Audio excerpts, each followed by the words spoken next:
ॐ शुक्लां भरधरं विष्णुं शशिवर्णं चतुर्भुजं प्रसन्नवदनं ध्याये सर्वविघ्नोपशान्तये। ॐ सहना भवतु सहनौ भुनक्तु सह वीर्यं करवावहै तेजस्विनावधीतमस्तु मा विद्विषावहै। ॐ शान्ति शान्ति शान्तिः। Good evening, everyone. Welcome. Okay.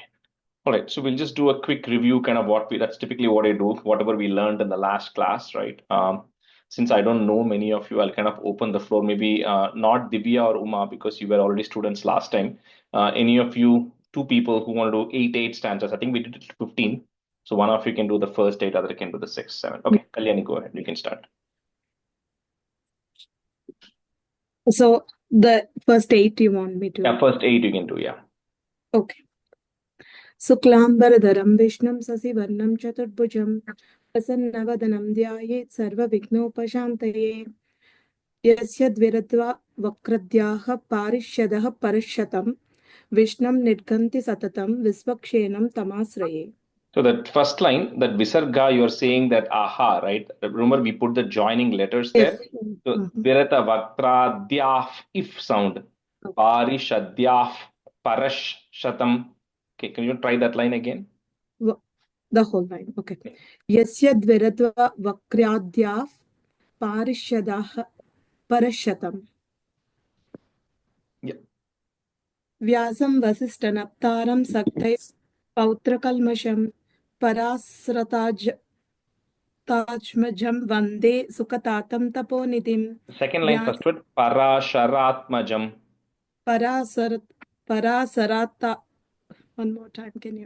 See, it's two words there. Parashara is one name. Atmajam. So parasharatmajam. But you have to say it together though. Parasharatmajam. Atmajam. Yeah. Parasharatmajam. Vande Sukatatam Taponidhim.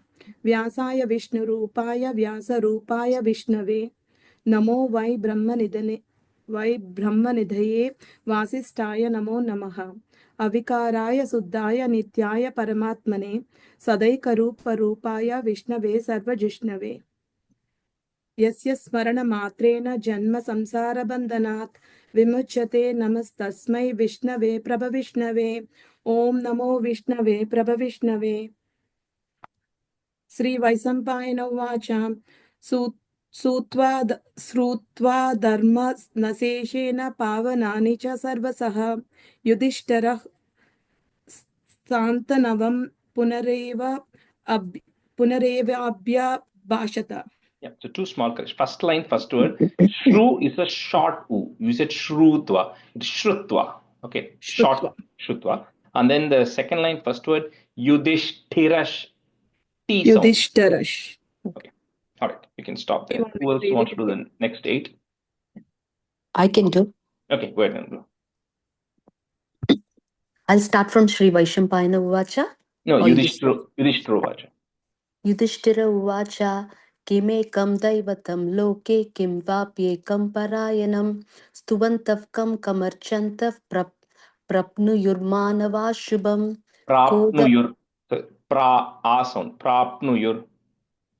Prapnuyurmanava shubham Kodharma sarva dharmanam bhavata paramo matah Kim japan muchyate jantur janma samsara bandhanat Shri Bhishma Uvacha Jagat Prabhum Devadevam Anantam Purushottamam Stuvannam Sahasrena Purusha Shatatotitah.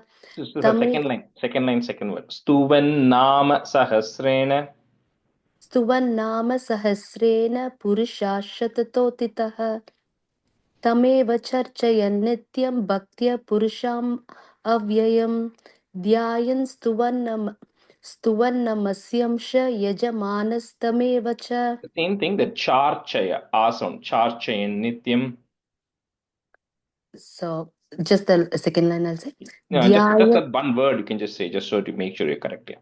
Stuvannamasyam. No, not that. Sorry. The next 11th, second word. Charchayan nityam. Tameva charchayan nityam. तमेव चार्चयन् नित्यं भक्त्या पुरुषम् अव्ययम् ध्यायं स्तुवन्नमस्यंश यजमानस्तमेव च अनादिनिधनं विष्णुं सर्वलोकमहेश्वरम् लोकध्यक्षं स्तुवन् नित्यं सर्वदुःखदातिको भवेत्. So second, again, same thing. Second line, first word. Lokadhyaksham. लोकाध्यक्षं स्तुवन् नित्यं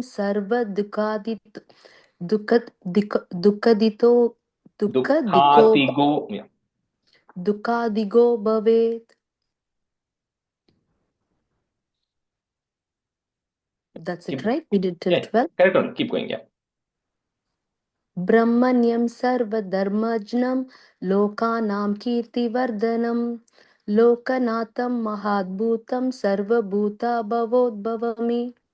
So that second word, you said dharmajyam, j sound came. There's no j sound there. It's just a nya. Dharmagnyam. Dharmagnyam. Okay. Brahmanyam sarvadharmanyam.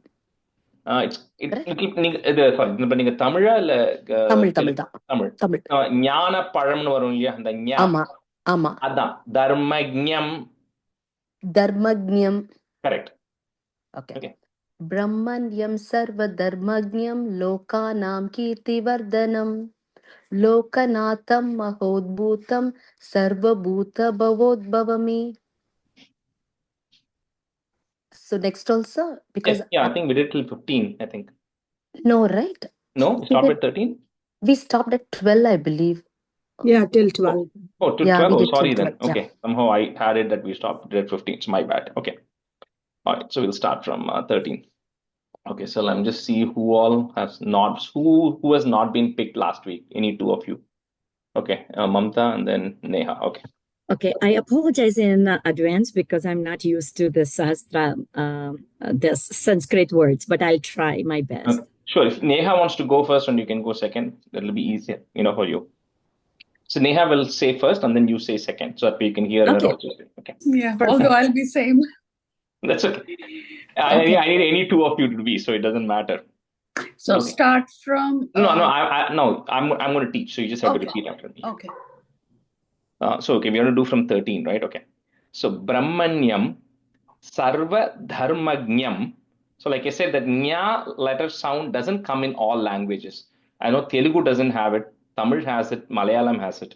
Okay, so you have to kind of, I can't tell you how to say that, so you have to kind of practice that. Dharmagnyam Lokanam Kirti Vardhanam Lokanatham Mahadbhutam Sarva Bhuta Bhavodbhavam. So again, so the kind of going through the quick meaning of this, right? So this is kind of answering the question, who should I worship? Kim Japan Muchyate Jantur Janma Samsara Bandhanat, right? Kind of answering that as he's describing this Vishnu, he's saying this is the one who is the well-wisher of Brahma, because when Brahma first came, Brahma did not know what to do. When there was absolutely nothing and Brahma had to begin creation, he had to go worship that Mahavishnu had to bless Brahma. Only then even Brahma could start the process of creation, right? So he's a well-wisher of Brahma. And then, of course, also the Brahmanas, right? So there's both of those there. And he knows Sarva Dharmajnam. He knows all the Dharma that is there. And he's the, what you call Sarva Bhuta Bhavodbhavam. He's the source of everything. So, when you kind of start going through the lot of other Puranas, right? It says there is nothing that Bhagavan is not a part of. Right? And there's nothing that has not come from Bhagavan either, right? It's all come from the same person and he's in every single thing. So Sarva Bhuta Udbhava means he is a source from which everything has gotten created. So he's that one person who's all of this. Brahmanyam Sarva Dharmajnam Lokanam Kirtivardhanam Lokanatham Mahadbhutam Sarva Bhuta Bhavodbhavam. ब्रह्मण्ये सर्वधर्मज्ञं लोकानां कीर्तिवर्धनं लोकनाथं महद्भूतं सर्वभूतभवोद्भवम्. ब्रह्मण्ये सर्वधर्मज्ञं लोकनाम कीर्तिवर्धनम लोकनाथम महद्भुतम सर्वभूत भवोद्भवम.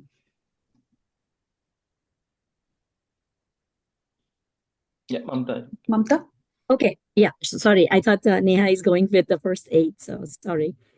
Esha me sarva No, not dharmayam that. No, just the 13th. Whatever we just, Oh, what I okay. just. Brahmanyam. Yeah. Brahmanyam sarva dharmagnyam lokanam kirtivardhanam lokanatham mahabhutam sarva bhuta bhavudbhavam. 2 times. Did I say anything No, in? no, Oh, correct. 2 times. Okay. Yeah. Okay. Brahmanyam sarva dharmagnam lokanam kirtivardhanam lokanatham mahabhutam sarva bhuta bhavudbhavam. You said Mahad Bhutam the second time. It's Mahad Bhutam. Mahabhutam. Sorry, apologize. Okay. Okay. Lokanatham mahadbhutam sarvabhuta bhavodbhavam. Esha me sarva dharmanam dharmo dikatamo mataha. So it is adikatamo mataha. But for those who are following Sanskrit, there's a S kind of symbol that comes. When that comes, you join the first and the second word together as one word. So dharmo dikatamo mataha. Yad Okay. bhaktya pundari kaksham stavairar chenaraha is there. You put a is to remove that visarga. Chenaras sada. So here he's saying that so this person, so one of the questions that was asked was, which is the ko-dharma sarva dharmana? What is the greatest of all the dharmas, right? So here he's answering that particular question, saying the most excellent dharma is to worship, with devotion, right? First, bhaktya, with bhakti, with devotion, you worship that person who is Pundari Kaksham, who has got eyes like the petals of a lotus. Kaksham means eye, Pundarika means a lotus. So one who has got the eyes like the petal of a lotus, which is referring to Mahavishnu. So one who is praising that Mahavishnu with complete devotion, that is the greatest of dharma that one can actually do. येष मे सर्वधर्माणां धर्मोऽधिकतमो मतः यद्भक्त्या पुण्डरीकाक्षं स्तवैरर्चेन्नरः सदा. Okay, Neha, you want to go Yeah. or should I go? एष मे सर्वधर्मान धर्मोऽधिकतमो मतः यद यद. Can you say that one more time? Yad bhaktya. Yad bhaktya. Okay. Yad bhaktya pundarikaksham stare varchana narah sada. Stavairar Stavairarchane. chenaras. Stavairan. Savairar, ir sound. Stavairar. Stavairarchane. No, che, C-H-E. Chenaras. Stavair che narasada. Yeah. Which language you're following, Neha? English or Sanskrit. Sanskrit, okay. So che, right? It's got a line on top of the cha, right? So che. And then another arc which is going, that is the ir, which will be said in the previous word. So stavairar. Stavairar. Chana. Okay. Esha me sarva dharmanam dharmodhikatamo samatah yad bhaktya punni kakshana stavairarchane narasada. Pundarikaksham. There's a dot, right? On top of it. Pundarikaksham stavairarchane narasada. Yeah. Chain nara. So it's like a double na there, right? Chain naras sada.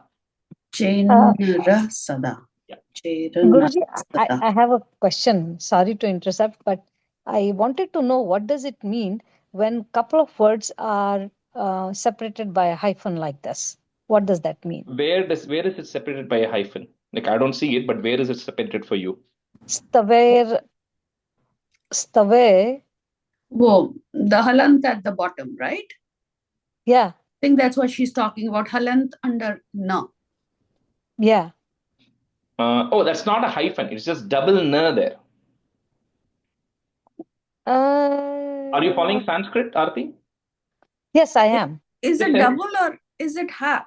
it's considered as half. No. So when it's two ners like that, two ners against one line, right? Like a triangle, right? Which is kind of forking out, right? That's what you're saying. One of them is an in and the other is a na. So stavairar chain in narasadha. Okay. Right? That's why I'm saying this in and a na there. Okay. Yeah. So the staver, right? Between staver, there is a hyphen. At least in Sanskrit, there is one. The one that I'm seeing. Maybe I can send you a screenshot later on. Send the image of it in WhatsApp, right? I'll take a look. Yeah. Sure. Thank you. Go ahead, Mantha. And there are many such places where I'm seeing that. So I just wanted to know send how. it. I'll take a look at it right now. Okay. You send it. Okay. Okay. Esha me sarva dharmanam dharmo adiktamo matah yadya bhaktya pundarikaksham stavera chainar narah sada. Esha me sarva dharmanam dharmo diktamo matah yadya bhaktya pundarikaksham stavera chainam. I know we all struggling here. Stavera chainan nar sada. It's very simple, right? Stavairar, one word. Stavera. Okay. Stavera. Chain. Okay. Stavera chaina narasada. No. Yeah, just repeat after me, right? Stavairar. Stavera. Chain. Naras. Sada. Yeah. Okay. Just literally write it down and keep. That way when you keep saying it, you get used to it. Okay. Okay. Stavera chaina nara sada. Paramam yo mahat tejah. Put a F to join, remove the visarga. Tejah. Paramam yo mahat tapah. Paramam yo mahat brahma. Paramam yaha. Is there? Put a F again. Paramam yah parayanam. Okay, so remember to put that F in all the places I said, right? So here he's talking about this Vishnu who is the Mahat Tejas. Tejas means light, right? So he's the greatest light, and then he's the Mahat Tapaha, he's the greatest of the penance which is there. And then he's the ultimate Brahman, the supreme absolute. Brahman means somebody is the ultimate source who does not have any form, who does not have any shape, who's beyond space, who's beyond time. All of those definitions of Brahman, right? So he's that, and he's the also the highest of the goals, which is actually a parayana, because of which you're doing all this to attain that Brahman, right? So he's the greatest of everything. There's nothing beyond him. That's essentially the meaning here. So paramam yo mahat tejah, paramam yo mahat tapah, paramam yo mahat brahma, paramam yah parayanam. Paramam yo madhat teja, param to yo mahat tapah, paramam yo mahat brahma, paramam yah parayanam. Paramam yah parayanam. Paramam yah parayanam. Paramam yo mahat teja, paramam yo mahat tapah, paramam yo mahat brahma, paramam yah parayanam. No, you're saying paramam yah parayanam. Paramam yah parayanam. Pararam yah. Yeah. So Yes. you have a book, right? You have a visarga, right? Literally write F on the visarga. Yeah. Okay. Paramam yah parayanam. Correct. Okay. Paramam yo mahat teja, param yo mahat tapa, paramam yo mahat brahmya, paramam yah parayanam, paramam yo mahat teja, paramam yo mahat tapa, paramam yo mahat brahma, paramam yah parayanam. So when you're saying Mamtaji, I'm not hearing that F sound. Tejah. Oh, okay. Just say that one word. Tejah. Okay. Tejah. Yeah, and then same thing. Is it F? Okay. F as in Frank. Yeah. Okay. And then the last line tapah. I didn't hear that visarga also there. So mahat tapah. Okay. Mahat tapaha. Correct. Paramam yo mahat tapaha. Paramam yo mahat brahmya.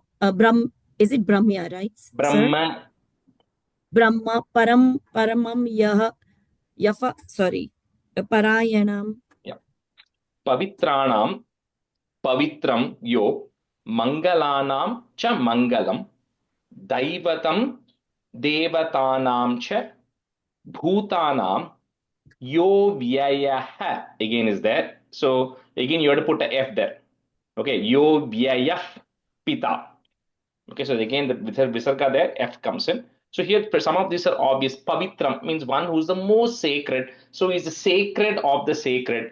Mangalam means auspicious. So he's the amongst everything that is auspicious, he's the most auspicious. Then Daivatam, Daivatanam, amongst all the gods, he's the god of the gods, right? So, and then he's the overall the Pita of everybody. So he's the father of all the creatures. So essentially, all of this is describing, saying that there's nothing more superior than this Bhagavan. He's that Bhagavan to which we are going to be praying.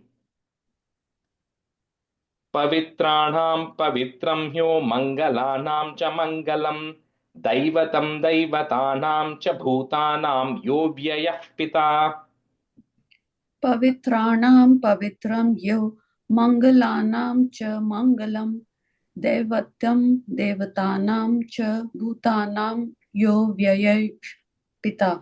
Yeah, the daivatam and daivata I sound. Daivatam Daivatam daivatanam. devatanam. No, not they. Daiva. Daivatanam.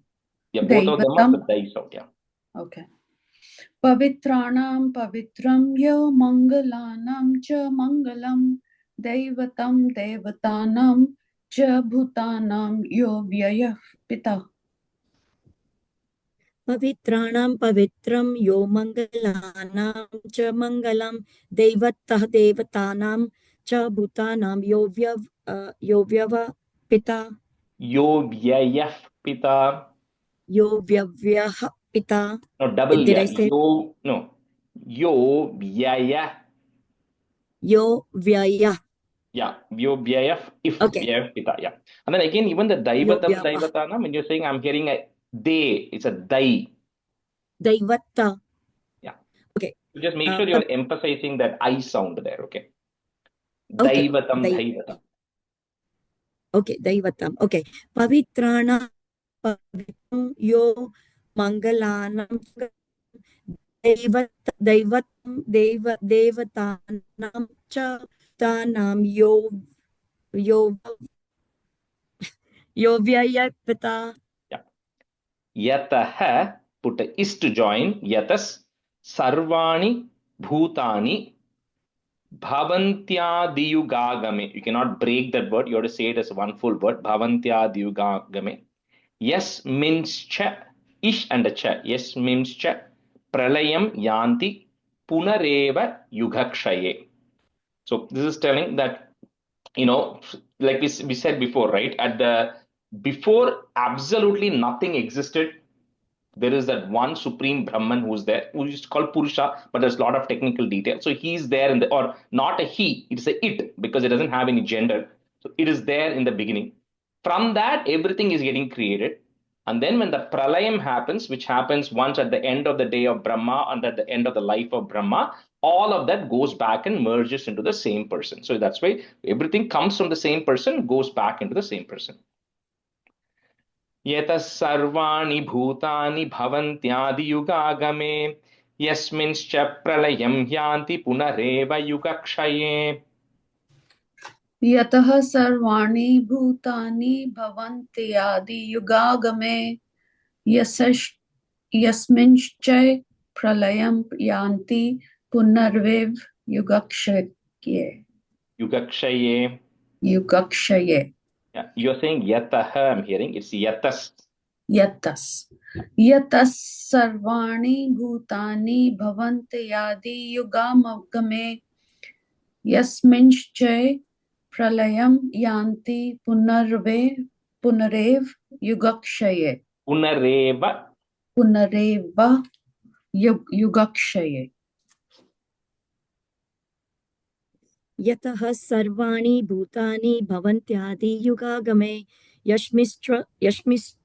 How do I say this? Yasmimscha. Mimscha. Okay. Yashmimsha pralayam yanti punareva yugakshaye. Yataha, you said yatas. Yatas. Okay. One second. Yatasa. Okay. यतसा सर्वाणि भूतानि भवन्त्यादि युगागमे यस्मिश्च प्रलयं स्यान्ति पुनरेव Yugakshaye. युगक्षये. So I think that you have to get used to that, putting that letter and instantly knowing what it is, because later on every word will have a visarga, because when you're saying the names. Okay. So like literally after every word I'll tell you put a S, put a F, put a X, So like, so you got to kind of get used to reading kind of when you put that S, right? You got to get familiarized with it. That's all. Tasya loka pradhanasya jagannāthasya bhūpate Vishnor nama sahasram me shrunu papa bhayapaham. So the 6 questions that Yudhishthira asked, Bhishma kind of explained, right? What is the greatest of dharma? Who do I worship? He kind of explained and he gave a very quick answer to all of those questions. So now he's saying, oh, king, right? I'm going to now tell you hear from me, shrunu means to hear, right? Hear from me the sahasram of the Vishnu. So I'm going to tell you the 1,000 names of that Vishnu, who I described earlier, who is the source, who is the end, who is beyond everything. I'm going to tell the 1,000 names by saying which papa bhayapaham. It'll remove all your papam, all the sins you have committed, and also eradicate all the bhayam, all the fear you have as well. So he's kind of setting the stage. I'm going to now tell the 1,000 names of the Vishnu. तस्य लोकप्रधानस्य जगन्नाथस्य भूपते विष्णोर्नाम सहस्रं मे शृणु पापभयापहम्. तस्य लोकप्रधानस्य जगन्नाथस्य भूपते विष्णोर्नाम सहस्रं मे शृणु पापभयापहम्. भयापहम्. तस्य लोकप्रधानस्य जगन्नाथस्य भूपते विष्णोर्नाम सहस्रं मे शृणु पापभयापहम्. Bhayapamaham. No, you're adding an extra ma there. Bhayapaham. Okay. Bhayapaham. Yeah. तस्य लोकप्रधानस्य जगन्नाथस्य भूपते विष्णोर्नाम सहस्रं मे शृणु पापभयापहम्. तस्य लोकप्रधानस्य जगन्नाथस्य भूपते विष्णोर्नाम सहस्रं मे शृणु पापभयापहम्. Yani short e, namani short e, and I'm saying short e because you cannot say namani, right? It's a short e there. So yani, namani, gaunani, vikhyatani, all short e's. Mahatmanah, rishibhihi is there. Put a F to join. Rishibhih, parigitani, tani vakshyami bhutaye. Okay, so this is now the important thing, right? Is it's one thing to say, okay, let me just tell you 1,000 names, right? But that you cannot interpret as that saying that there are only 1,000 names, right? So there are thousands of names for the Lord. Now, how do you pick the best 1,000 names from the thousands of names? Is you go back and look at the great rishis and say, what are those 1,000 names on which the rishis meditate? Right? So it is only Rishibhif Parigitani. So the greatest of the sages meditate on those 1,000 names. So those are the 1,000 names I'm going to tell you. Right? So that is the importance of this. So this Vishnu Sahasranamam, there are thousands of names which are there, but I'm going to pick the top 1,000 names which are approved by the greatest of rishis, and that is what is the best of the names. It doesn't matter for Bhagavan, there's no good name or bad name, it's all the same names. But there are certain names which are more special than the others, right? So he's saying that's what I'm going to tell. Jnani namani gaunani vikhyatani mahatmanah ऋषिभिः परिगीतानि तानि वक्ष्यामि भूतये. यानि नामानि गौणानि विख्यातानि महात्मनः ऋषिभिः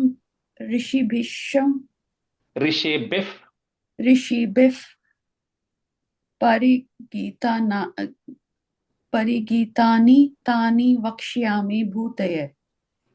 यानि नामानि गौणानि विख्यातानि महात्मनः ऋषिभिः ऋषिभिः परिगीतानि तानि वक्ष्यामि भूतये। यानि नामानि गौणानि विख्यातानि महात्मना ऋषिभिः परिगीतानि तानि वक्ष्यामि भूतये. It's यानि first line, Vikhyatani. विख्यातानि. Okay. Thank you. यानि नामानि गौणानि विख्यातानि महात्मनः ऋषिभिः परिगीतानि तानि वक्ष्यामि भूतये. Rishir Namnam Sahasrasya Vedavyaso Mahamunihi Chando Nushtup, one word, Chando Anushtup, Chando Nushtup Tata Devo Bhagavan Devaki Sutaha. So before any Sahasranamam or any of these things is chanted, they always say who's the underlying Rishi, who's the owner of that. So there is a Rishi who every what you call scripture like this is owned by a Rishi.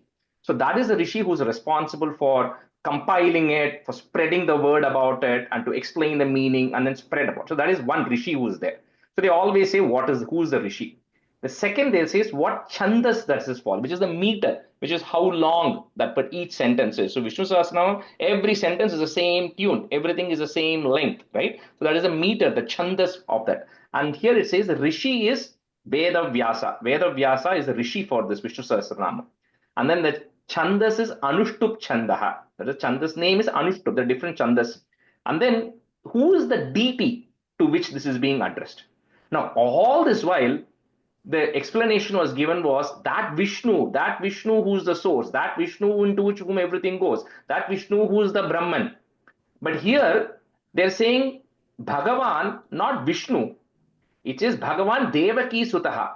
So because when they're saying, he said, Bhishma is saying, as I'm chanting, as I'm going to be saying this Sahasranamam to you, the Lord to whom the Sahasranamam being addressed, who we say keep saying Vishnu, Vishnu, Vishnu, is none other than the son of Devaki who's standing in front of me right now in the battlefield.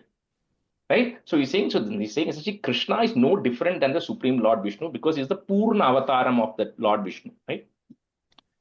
So Rishir Namnam Sahasrasya Vedavyaso Mahamunihi Chando Nushtup Tatha Devo Bhagavan Devaki Sutaha.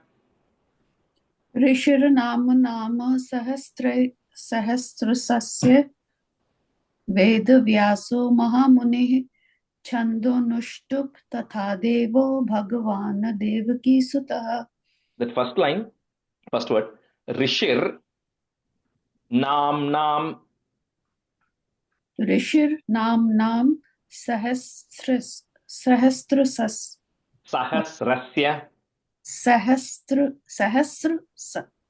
No. So remember two words. Sahasra, 1,000. Sahasra, yeah. Asya. Okay. Sahasrasya. Yeah. ऋषिर नाम नामम सहस्रस्य वेद व्यासो महामुनिः छंदो नुष्टुप तथा देवो भगवान देवकी सुतः. ऋषिरनाम सहस्रस्य वेद व्यासो महामुनिः छंदो नुष्टुप तथा देवो भगवान देवकी सुतः. ऋषिरनाम सहस्रस्य वेद व्यासो महामुनिः छंदो नुष्टुप तथा देवो भगवान देवकी सुतः. Sutah, short U. Sutta. Okay. All right, we'll just switch because we're halfway through. Purnima, you can be student, and Pramila, you can be student. Amritam Shudbhavo Bijam Shaktir Devaki Nandanaha Trisama Hridayam Tasya Shantyarte Viniyujyate. So, as continuing kind of the description of that, right, is saying who's the Bijam, who's the kind of the core seed of this. That is also the one is the same Krishna who is there, right? And then the strength, see, even for example, when you're doing Devi Mahatmyam, for those of you know, when you're the some of them are when you do the homam is where the strength of that comes from. Then there is tantra. When you do the tantra margam, that's where the strength of that is coming. If you ever do some tantra, you are just chanting it, you're not going to get the strength, right? You got to do the things surrounding it. But in Vishnu Sahasranamam, the beauty is What is the strength? The strength is Shaktir Devaki Nandana. The name is the strength. So you don't have to do anything. You can just sit and say, oh Krishna, oh Vasudeva, oh Narayana, oh Madhava. Just the name alone is the strength. You don't have to do any extra action. You don't even have to put a flower when you're saying the name. Or you don't have to do any action to do it. You can sit anywhere you want and you just say the name because the strength is in the name in Vishnu Sahasranamam. That's what he's kind of saying here. Amrutam Shudbhavo Bijam Shaktir Devaki Nandanaha Trisama Hridayam Tasya Shantyarte Viniyujyate.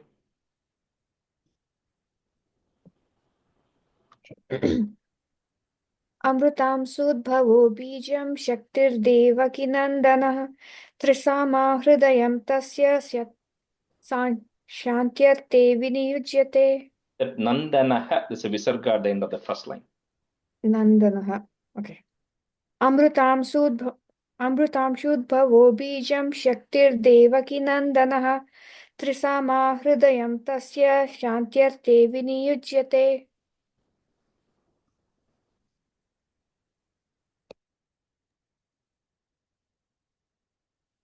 Amrutam Sudbhavo Bijam Sakti Nandanaha Trisama Hrudayam Tasya Syantade Viniyujyate. That Shantyarte Sha sound. Shantyarte. Shantyate. Okay. Amrutam Sudbhavo Bijam Sakti Nandanaha Trisama Hrudayam Tasya Syantyadhye Viniyujyate. Vishnum, Jishnum, Mahavishnum, Prabhavishnum, Maheshwaram, Aneka Rupa Daityantam Namami Purushottamam. So just saying different names already, right? So that Vishnu, one who's the great conqueror, one who's the creator, all of that, who's the Purusha Uttamam, who's the greatest of all the Purushas. And the Purusha word doesn't mean it's a masculine name. It is somebody who can lead. He's called a Purusha. So amongst anybody who can lead, he's the greatest of them. So he's a Uttama Purusha he is. So to that person, my salutations, my Namami. Vishnum Jishnum Mahavishnum Prabhavishnum Maheshwaram Aneka Rupa Daityantam Namami Purushottamam. Vishnum Jishnum Mahavishnum Prabhavishnum Maheshwaram Anekarupa Daityantam Namami Purushottamam.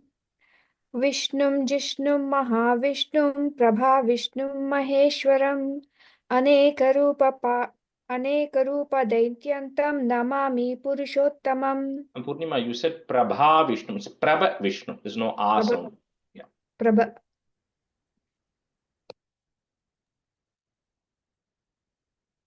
Vishnum Jishnum Mahavishnum Prabhavishnum Maheshwaram Anekarupa Daityantam Namami Purushottamam.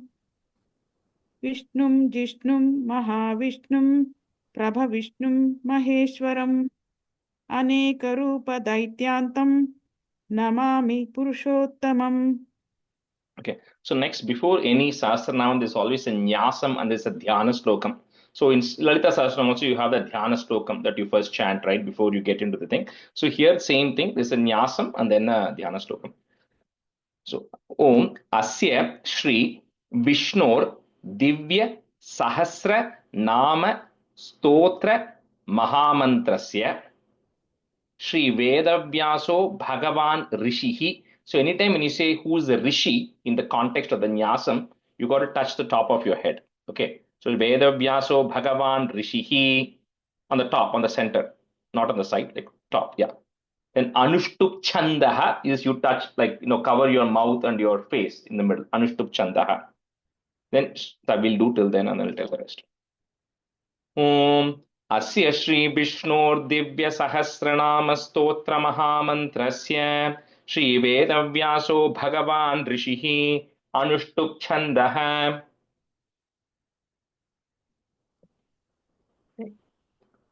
Asya Shri Vishnur Divya Sahasranama Stotra Mahamantrasya Shri Vedavyaso Bhagavan Rishi Anustup छन्दः ऋषिः अनुष्टुप् छन्दः अस्य श्री दिव्यसहस्रनामस्तोत्र महामन्त्रस्य श्रीवेदव्यासो भगवान् ऋषिः अनुष्टुप् छन्दः. Get used to when you're saying it automatically when you say Rishi to touch the top of the head. Chandaha. Yeah.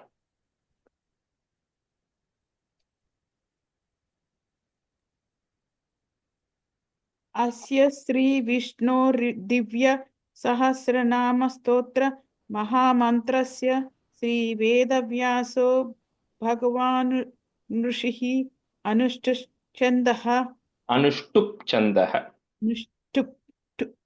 Is it pa? Ip. Anushtup. Okay. Yeah. Asya Sri Vishnu Divya Sahasranama Stotra Mahamantrasya Sri Vedavyaso Bhagavan Rushtihi Anushtup Chandaha. Shri Mahavishnuhu is there, put a F to join. Mahavishnu Paramatma Shriman Narayano Devata. So typically we started with the head, number 1, Rishihi, Chandas, Devata, you touch your heart. Okay, so those are the 3 places. So Shri Mahavishnu Paramatma Shriman Narayano Devata Amritam Shudbhavo Banuriti Bijam Devaki Nandanaha is there, put a is, Nandanas Srashteti Shaktihi. Shri Mahavishnu Paramatma Shriman Narayano Devata Amritam Shudbhavo Bhanuriti Bijam Devaki Nandana Srashteti Shaktihi. Shri Mahavishnu परमात्मा श्रीमान नारायणो देवता अमृतां सुद्भवो भानुरुति बीजं देवकी नंदन सृष्टेति शक्तिः. श्री महाविष्णु परमात्मा श्रीमान नारायणो देवता अमृतां सुद्भवो भानुरिति बीजं देवकी नंदन सृष्टेति शक्तिः.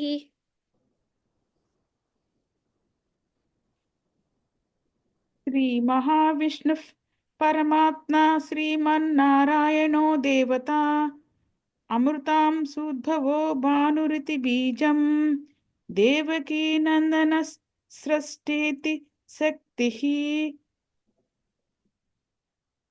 श्री महाविष्णु परमात्मा श्रीमन्नारायणो देवता अमृतां सुद्भवो भानुरिति बीजं देवकी नंदन सृष्टेति शक्तिः. The Shudbhavo ish sound. Okay. Shudbhavo. Shudbhavo. Yeah. Sorry, Uma, you had a question? I see your hand was raised. Yes, this whole thing, it starts off with an Om, is it? Because the book doesn't have Om printed. Yeah, I mean, yeah, some Om books don't Asya. have the Om, but yes, Om, Asya, Shri, Vishnu, that's Okay. how it starts, yeah. Okay. And I think, Aarti, you had sent that picture, right? Yeah, so what that is meaning when they have the hyphen is it says that those words have to be said together. Okay. It just means you cannot separate out. Like, for example, like we said there, it says Stavai. Mhm. I don't know why they have printed it that way, but it Yeah. says Stavai.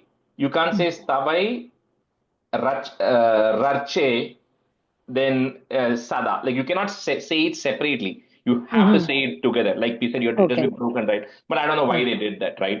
And they have done this at several places in the book, so it is pretty confusing. Some That's places why it's okay, like it say Kirti Vardhanam Sarva Bhuta Bhavodbhavam. That is okay. But I think in this particular place, it's very confusing when they put that hyphen there. Okay. So Sounds good. Okay. Okay. Udbhavaha. So remember, I was telling you whenever there's a visarga, you put a joining letter, except for one condition, when there's a ksha coming later. So here, kshobano is coming later, right? Which means you have to say the visarga which is preceding it. So it becomes udbhavaha kshobano deva iti paramo mantraha shanka bhrin nandaki chakriti kilakam Sharanga Dhanva Gadadara Ityastram. So here again, some of the words, it's pretty, the meaning is very clear as he's talking about, or getting ready to do the dhyanam. Talking about what are the sharanga is the bow that Vishnu actually carries, and then chakram, the chakram that is Sudarshana chakram that he's actually carrying it, and where is it, ratang, sharanga dhanva gada, the gada, and astam. So all of the weapons, or all the things that Vishnu is actually carrying. उद्भवः क्षोभनो देव इति परमो मन्त्रः शङ्खभृन्नन्दकी चक्रीति कीलकम् शार्ङ्गधन्वा Gadadhar इत्यस्त्रम्.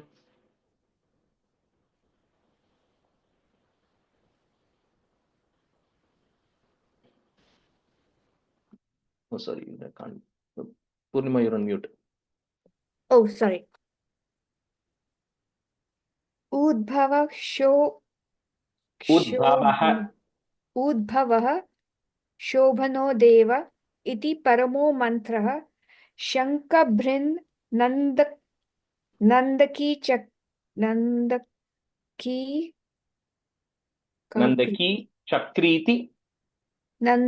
Chakriti Kilakam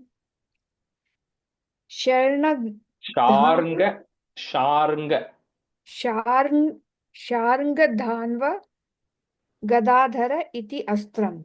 It's not iti astram, it is iti astram, but it becomes a sandhi of ityastram. Ityastram. Yeah.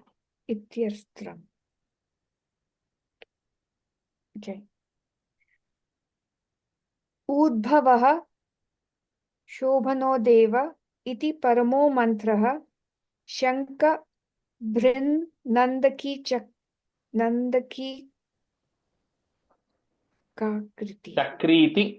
Nandaki Chakriti Kilakam Shangadhav Dhanva Gadadhar Shangadhanva Gadadhara Ityastram.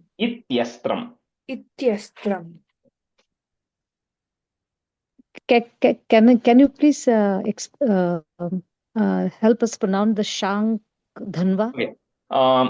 Sharng. See, the name, its name is Saranga, is the name of the bow. Okay. But when you're saying he's carrying the Saranga bow, it becomes Sharanga Dhanva. Okay. So Sharanga, Sharanga. Okay, got it. Sharanga. Actually, RNGA. Sharanga. I'll just put it in the chat window. Hold on. Yeah, that helps. The English word helps about that. Yeah. Yeah, I just typed Sharanga. Yeah. Oh, Pramila, you're on mute.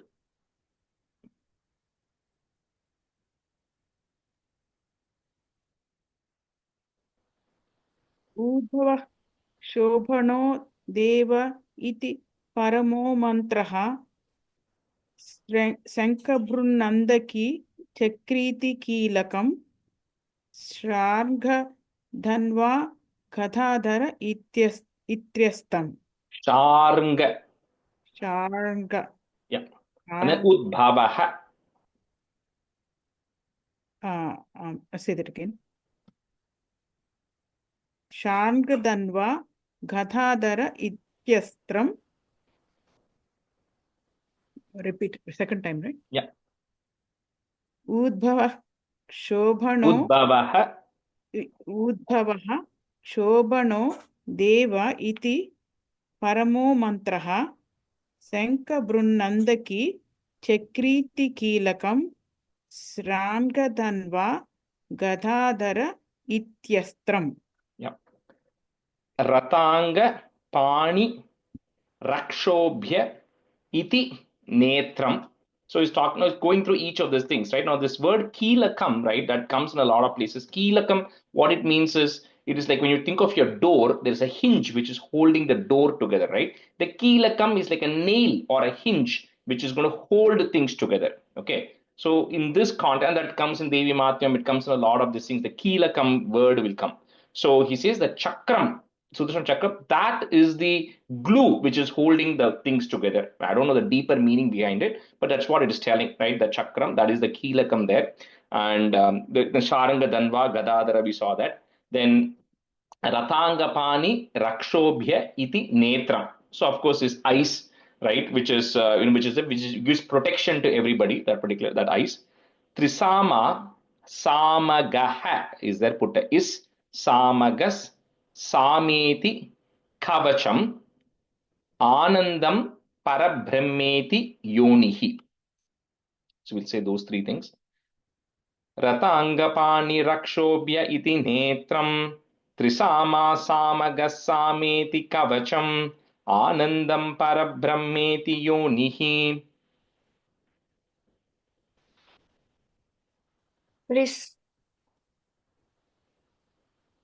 No, where is it Trisam Ratanga. Ratangapani, yeah. Ratangapani rakshobhya iti netram trisama samagah sameti kavacham anandam parabrahmeti yonihi. Rathangapani rakshobhya iti netram trisama samagah sameti kavacham Sameti. So that word Sameti Kavacham. Sameti kavacham anandam parabrahmeti yonihi.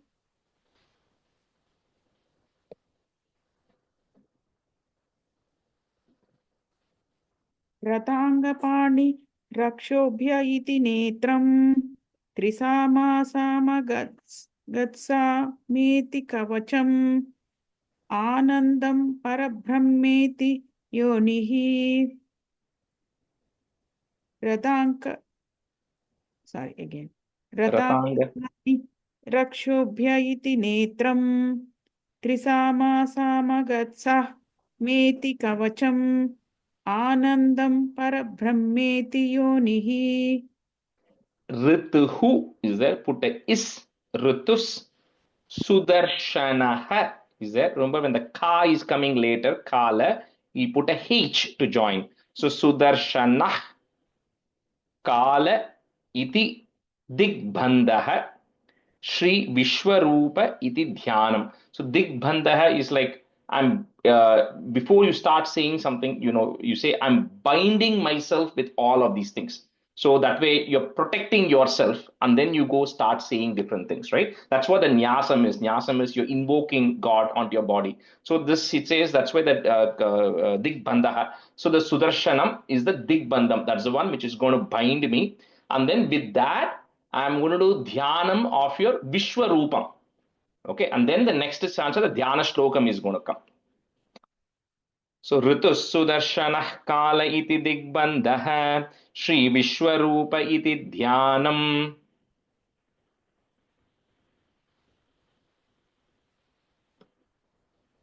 Ritu Sudarshana Kala iti digbandha Shri Vishwarupa iti dhyanam. Ritu Sudarshana Kala iti digbandha Shri Vishwarupa iti dhyanam.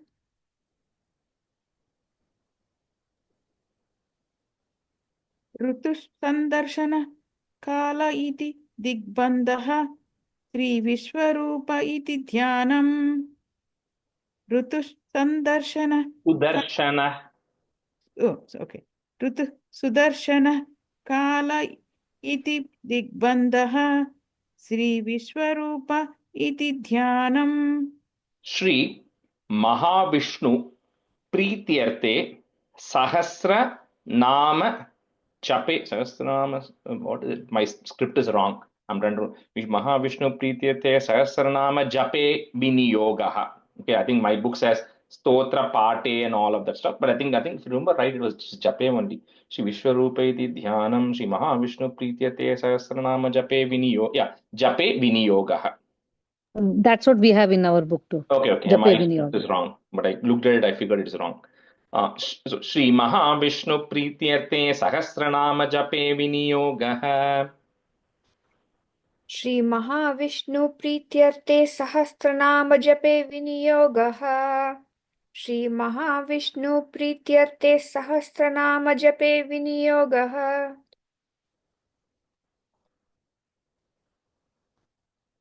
Shri Mahavishnu Prityarthe Sahasranama Stotra Jape Viniyogah. Shri Mahavishnu Prityarthe Sahasranama Stotra Jape Viniyogah.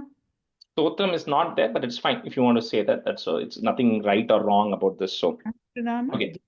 So when you're saying this whole thing comes together, right? Like if you hear Emma Subbulakshmi, she'll say, Shri Vedavya, Asya Shri Vishnu Divya Sahasranama Stotra Mahamantrasya Vedavyaso Bhagavan Rishihi Anushtup Chandaha. So it'll just continuously, it'll go all the way to the end of this. This is a Nyasam, right?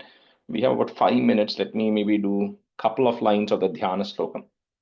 Okay, so then you do the Dhyanam. Okay, so Dhyanam is you're imagining a certain form of the Lord, right? And this Dhyana Stokam is there in everything, right? Everything you learn, it is there. We only have 4 minutes. Okay, let me not get into it. We'll only do 1 or 2 lines then. Okay, so any question on today's stuff so far? I mean, we can just stop the class here. I have one. When you have a colon, double dots, right, after the word, sometimes you say ha, sometimes you say fa, and sometimes you say sa. How do I know that when to say ha, sa, and fa? Yeah, like I said, it depends on what word is coming afterwards. Okay, so if the word coming after that, that's the colon is called a visarga in Sanskrit. Okay, so when the word coming after the visarga, it's k, then you put a h, you put a p, then you put a f. It is s, you put a is. When it's a sha, you put a ish. Okay. And a lot of the others have a ir, which will come. Okay. So that's what determines what comes later. Oh, okay. And the last one, when you recited, it's a Shri Mahavishnu. You said Priyarte. Priyarte. So, but it says kai. That's how it's pronounced, right? It's written as a ka. Why you say use a pri, right? No, it's pri only, pra only, Prityarte. Prityarte. Okay, because the one I'm reading has a ka and then 2 lines on the ka. And then just send the picture on WhatsApp. I'll take a look. But that's what this is. I'll do that. Is to please. So what he's saying is, I'm going to do this dhyanam to please Mahavishnu. Okay. Okay. So Prityarte is the right word. In case you have a different word, you have to just change it to Prityarte to be consistent. Prityarte. Okay. Thank you, sir. Okay. Okay. Thank you. Right. Thank you, everyone. See you next class. Bye. Bye. Thank you so much. Thank you. Thank you. Thank you.